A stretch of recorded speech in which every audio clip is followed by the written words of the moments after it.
Karanlıklar çökenden devriyeler, adım adım gezenden.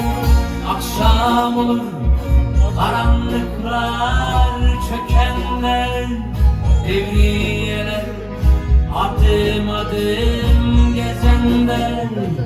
Arkamdamış solur güller görende,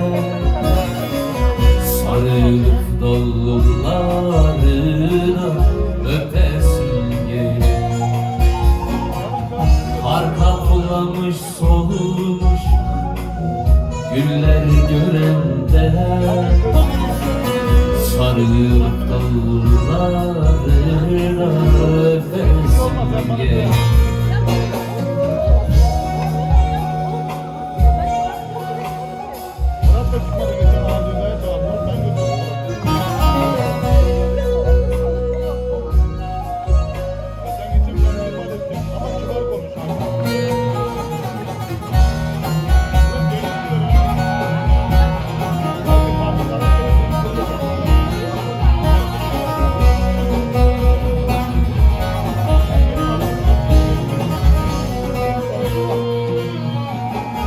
Sanki gökten kar yerine kan yağıyor, kan altında üşümüş çocuk ağlıyor.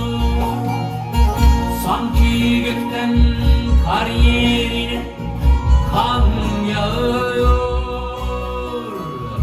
kar altında üşümüş çocuk ağlıyor.